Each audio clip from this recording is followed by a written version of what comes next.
Paz e bem, boa noite a todos. Quero saudar também o pessoal que acompanha pela internet das outras regiões. Deus os abençoe. E a todos que estão aqui também, meu agradecimento por terem vindo, né? Fico sempre feliz de ver a casa sempre cheia, todo mundo aqui. Agradeço ao Padre Sérgio, mais uma vez, estar aqui celebrando conosco. Então hoje nós vamos meditar, nós voltamos ao tema do nosso ano de reflexão, né? Senhor, que eu me conheça para te conhecer. Porque se eu não conhecer a mim mesmo, não conheço a Deus, né?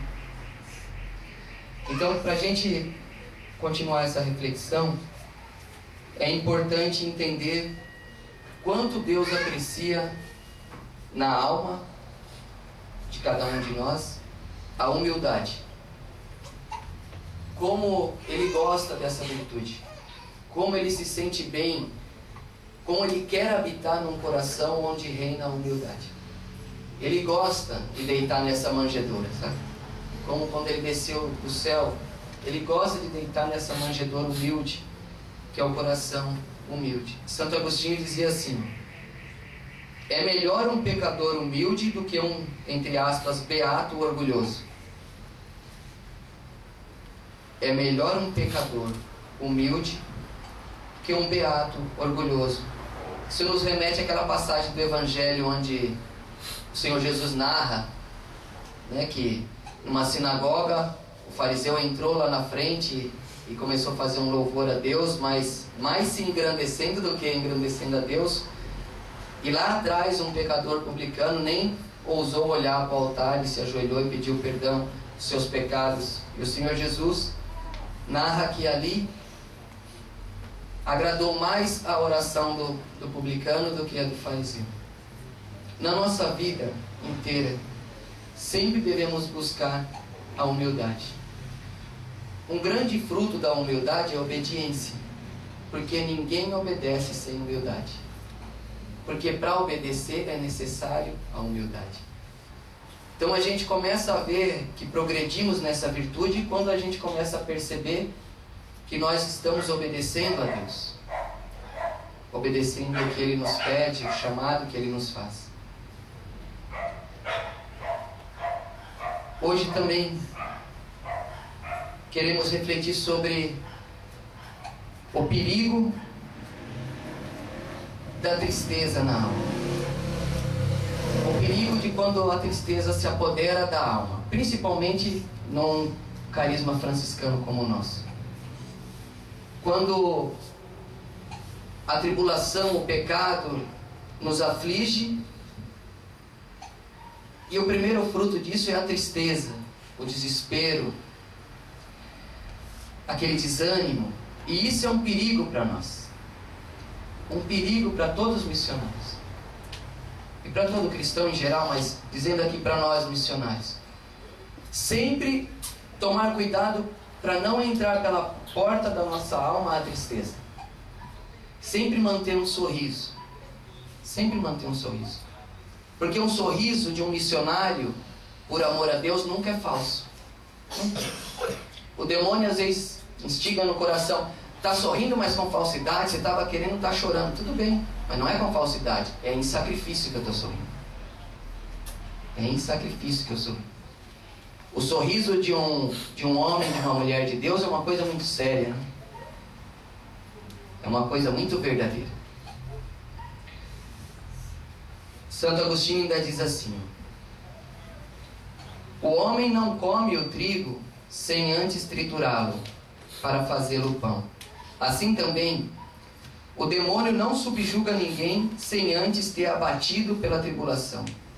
Primeiro ele abate, para depois subjugar. Por isso, quando fores açoitado pela tribulação, pela tristeza, pelo desânimo, permanece íntegro como o grão e não te perturbes. É importante a gente entender isso. O demônio coloca a tentação e às vezes a gente cai, e logo ele lança a tristeza para te abater. Aí vai tentando, vai minando tuas resistências, vai fazendo você se enxergar como Ele quer que você seja, não como você é, a imagem e semelhança de Deus. Ele quer te fazer você mesmo se enxergar como o pior de todos.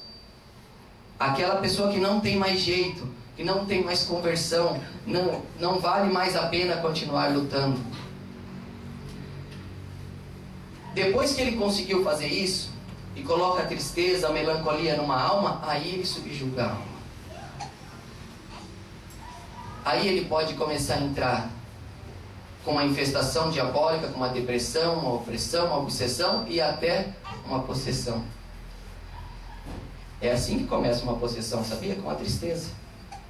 Todo caso de possessão que até hoje existiu, fora os casos de reparação, todos os outros começaram com a tristeza.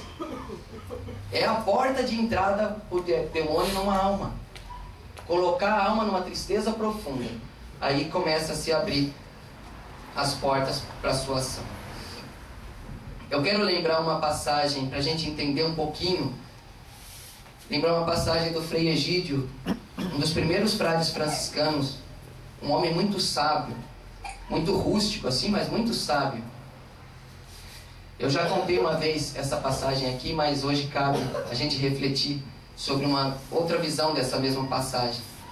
Ele disse assim, Santo Egídio contando: um rei tinha 2 soldados e mandou esses soldados combater contra o inimigo dele.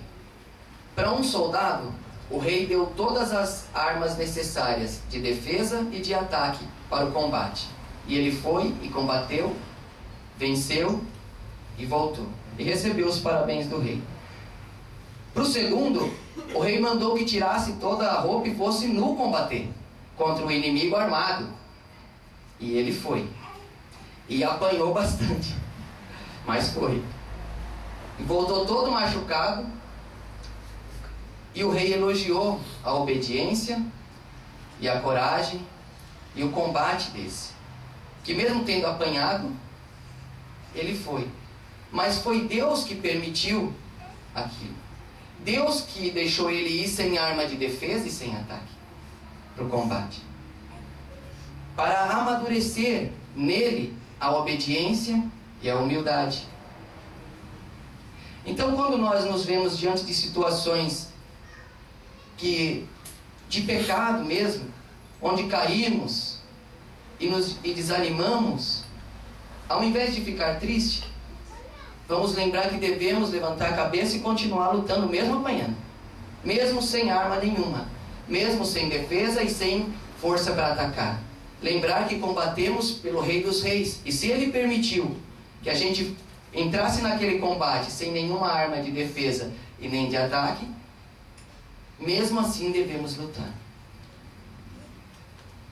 Quando estamos, deixa eu dizer assim, porque foi um pouco assim meu mundo, quando entramos num ringue contra o demônio, sempre somos adversário dele. Não existe elo entre os filhos da Virgem e os filhos do demônio. Quando entramos em luta contra Satanás, quando subimos para combater, sempre somos adversários dele. Nunca devemos nos entregar, nunca somos aliados, porque eu não posso com ele junto sério, não existe isso. Sempre somos adversários. Sempre temos que lutar. E mesmo que a posição seja desfavorável, lute até tocar o gongo e acabar a luta. Luta sempre. Não se entregue nunca. Luta sempre.